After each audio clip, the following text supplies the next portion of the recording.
taxa de desemprego no Brasil ficou em 11,1% no primeiro trimestre desse ano, de acordo com o IBGE. O número mostra uma estabilidade em relação ao período anterior. E sobre isso nós vamos conversar com a economista Maria Helena Santos. Marina, um bom dia para você. Um bom dia, Jairo. Bom dia, Elisa. Bom dia a todos. Marina, um assunto tão caro à população brasileira, a gente está falando de emprego, tantos desempregados, tanta gente na informalidade. O que esse resultado significa para a nossa economia? Bom, de maneira geral, a foto não foi ruim. Se a gente dessazonaliza os dados, né, tira aquele efeito sazonal aí que você pode ter com o passar dos meses, o número ele é o mais baixo desde abril de 2016, né? A gente teve também um aumento da renda real, então o retrato de março não foi um retrato ruim. Mas o filme, infelizmente, ainda é muito ruim, né? A gente ainda tem um desemprego muito longe das mínimas históricas no Brasil, né? A gente ainda tem a questão da renda real ainda muito abaixo do pico que a gente teve ali em 2014, então ainda é um cenário muito difícil. Marina, seguimos aqui conversando, tudo azul nesta tela, hein? Estamos todos combinandinhos aqui, inclusive a nossa entrevistada conversando conosco. Marina, quando a gente fala de desempregados, a gente está falando de quem exatamente? É quem está procurando emprego ainda? Ou é a pessoa que também não está mais procurando emprego, já está no bico? Quem é que entra exatamente nesse pacote de desempregados? São todos aqueles que estão procurando empregos e não acham. Então, entra aí tanto os trabalhadores formais, quanto, por exemplo, o empregado, tanto pode ser quem tem um trabalho formal, né, tem a carteira de trabalho, como aqueles que estão trabalhando no setor informal. Então, esses todos seriam empregados. Então, o desemprego são todos aqueles que estão procurando e não estão encontrando. Então, a gente está dizendo aí que 11 em cada 100 pessoas hoje no Brasil que estão procurando empregos não encontram. Marina, a gente tem noticiado que, infelizmente, o custo de vida está mais caro no Brasil, a inflação tem corroído o poder de compra das pessoas, daquelas que têm dinheiro, né? Que cada vez são mais pessoas que passam por uma situação periclitante em relação à sustentabilidade da sua própria vida. E quando a gente coloca mais ainda nessa questão do desemprego, nós temos outras pessoas que estão no ramo da informalidade, né? Um número considerável no Brasil, estimativa de cerca de 38 milhões de pessoas. Esse caldo de dificuldade econômica com desemprego, com informalidade, de que maneira, quando isso se mistura, isso atrapalha a geração de novos empregos no Brasil? Tudo, no fundo, é um resultado da mesma coisa, né? A gente tem um país que não cresce. Então, a única maneira de mudar isso é o crescimento. Não tem outra forma, né? E, infelizmente, a gente enfrentou uma pandemia, mas a gente vê que o mundo inteiro enfrentou, mas muitos já voltaram para as mínimas em relação ao desemprego, né? E a gente não. Então, um dos motivos disso, e eu acho que isso é bastante importante, porque a gente vai ter amanhã o Dia do Trabalho, né? Um dia super importante, e são as nossas... nós temos um mercado de trabalho ainda muito rígido, pouco flexível no Brasil, né? Isso faz com que cada vez que você tenha um choque e as empresas precisem mandar as pessoas embora e todo mundo precise enfim, tomar medidas às vezes drásticas, né, para conseguir manter um negócio, às vezes não consegue manter esse negócio, a volta é sempre muito difícil no Brasil, porque a gente ainda tem um mercado de trabalho que não é muito flexível. A gente teve alguns ganhos em relação a isso, né? A reforma trabalhista e algumas outras leis, mas a gente está vendo, por exemplo, a gente tem um ano eleitoral e alguns candidatos dizendo, inclusive, em revogar essa reforma. Então, isso tudo é muito preocupante, porque a gente vê que os países que têm hoje, que já voltaram para o mínimo de desemprego, que conseguem, de alguma maneira, quando acontecem esses choques, voltar mais rapidamente, são aqueles países que têm liberdade econômica, né? E isso que gera crescimento de fato. Então, o que falta para o Brasil para sair disso tudo é crescer, não tem outro jeito. Marina, é importante também falar sobre o público desses desempregados. A gente está falando de muita gente. É uma cidade de São Paulo inteira que simplesmente está sem emprego, que não tem essa fonte de renda. Quando a gente fala desse público desempregado, a gente tem desde pessoas que são solteiras, não têm uma família para sustentar, eventualmente moram sozinhas ou até moram com os pais, e também os desempregados que têm família, que têm filhos e simplesmente não têm uma fonte de renda sequer. Então, são muitos os públicos que fazem parte desse pacote de desemprego, não é, Marina? E quando você inclui família, o cenário fica ainda pior, porque, puxa vida, é gente que tem fome e não tem dinheiro para comprar uma comida. Não, sem dúvida, o que a gente tem visto é muito triste, né? E eu acho que até a questão da pobreza, hoje em dia você anda, é só andar aqui em São Paulo, você vê famílias inteiras, né, nas ruas, que é uma situação diferente. A gente via pessoas na rua, mas hoje a gente vê famílias, né? Então, assim, é realmente muito, muito, muito triste.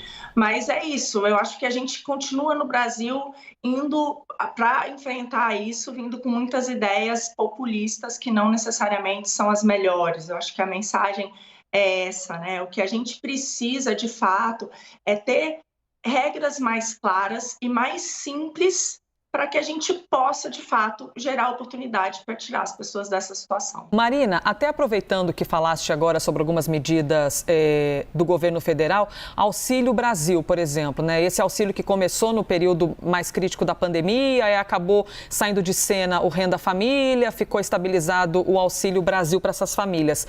Esse é um dinheiro que faz a diferença na vida delas. Mas, ao mesmo tempo, com a inflação do jeito que está, o dinheiro que anos atrás tinha um valor, agora tem muito menos. Então, não é um valor capaz de mudar a vida de ninguém, mas consegue tirar a fome, que é o mais urgente.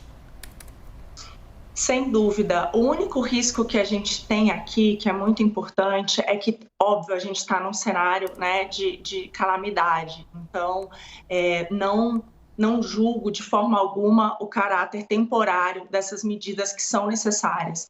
O problema é que a gente deveria aproveitar essa oportunidade para cortar vários privilégios e ter uma questão fiscal mais arrumada. Na hora que você faz isso com o fiscal, um lado todo de contas do governo, é como se fosse uma conta da família. O governo hoje está completamente endividado, só que ele está pegando dinheiro emprestado para comprar o leite da criança, que é importante, mas ele continua indo no restaurante caro no final de semana. Então, isso tudo faz com que a gente gere inflação. O mundo está gerando inflação, mas os governos têm todos vindo com muitos estímulos. E aí, quando você faz isso, é como se você estivesse dando com uma mão e tirando com a outra. Porque você vem com esse monte de estímulo, gera inflação e não resolve o problema, entendeu? Porque a gente não está gerando produção, produtos melhores, produtos mais baratos para toda a população. A gente não está tendo ganhos de produtividade. Então, é muito complicado fazer isso sem... Assim, a gente tem que sempre tomar conta da casa, né? Como uma família tomar conta da casa. Essa seria a melhor hora exatamente para você, sim, se preocupar com o leite das crianças, se preocupar com aquelas pessoas que estão precisando mesmo, mas é hora de você cortar um monte de privilégio que não falta no país, né? E, infelizmente, essa segunda parte a gente não está vendo. Vocês estavam falando aí do reajuste para o funcionalismo e a gente vendo elite do funcionalismo como judiciário também querendo reajuste nesse momento que não faz nenhum sentido. Eu tenho, inclusive, aproveitar esse gancho. Você falou de privilegiados no Brasil, são poucos, porque a maior parte da população brasileira, eu tenho dados aqui da projeção da Tendências Consultoria, a gente trouxe até essa informação ao longo da semana aqui na CNN, que a classe D e E no Brasil representa mais de 50% da população, gente que ganha renda média de R$ 2.900. A gente está falando de uma família, não de uma pessoa. Quando a gente tem um cenário como esse, que boa parte da população ganha muito pouco, isso dificulta a roda da economia a funcionar? Porque se essas pessoas não têm renda ou perdem renda por conta da pandemia, elas não conseguem consumir, se não consomem, a indústria não funciona e assim por diante. Isso acaba sendo um fator gerador também de desemprego, ou seja, quanto mais pobreza no Brasil, o desemprego também vem junto, vem no mesmo caminho, na mesma carona? Não necessariamente essas coisas andam juntas, Jairo. Assim, todos os países que deram certo, em algum momento, já foram como nós, né? Então, ninguém... Assim, só para a gente ter um pouco de perspectiva, eu gosto sempre de dizer isso, o que a gente vive hoje em dia é um milagre, né? A grande verdade é que a miséria é o estado natural da nossa população. A humanidade tem 300 mil anos, e só nos últimos 200 que a gente... tem o que a gente, próximo do que a gente tem hoje. Então, mesmo esses R$ 2.900 dentro da nossa história, é um milagre, né? Um verdadeiro milagre. E o que faz com que a gente mude essa condição e possa ser ainda melhor? E aí é isso, é a liberdade econômica, é a forma das pessoas terem de inovarem, de criar novos produtos, de fazerem aquilo que elas fazem melhor, de perseguirem seus sonhos de maneira fácil.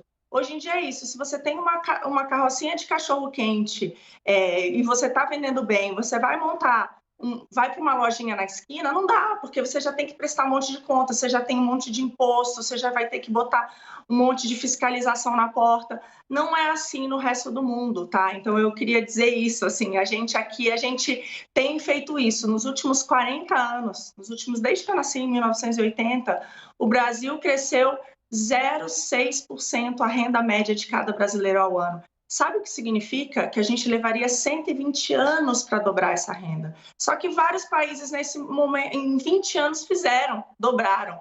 Então, assim, a gente realmente, infelizmente, a gente ficou muito para trás. E o que é mais triste é que desde a nova matriz econômica e desde toda a calamidade ali de 2014, não só a gente tem ficado para trás, como a gente tem andado para trás, né? A gente ainda não voltou à nossa renda que era lá em 2014. A gente não conseguiu voltar àqueles patamares. Então, assim, o mundo inteiro sofreu com pandemia, sim. O mundo inteiro está sofrendo com inflação, sim. Mas a gente acaba sofrendo mais porque a gente acaba indo para essas medidas populistas, a gente não corta privilégio, a gente, infelizmente, não tem esse foco, de fato, em gerar oportunidade para as pessoas. Conversamos com a economista Marina Helena Santos. Marina, obrigada, viu, pela gentileza de conversar conosco neste sábado, trazer as suas ideias e as suas análises. Bom dia, obrigada.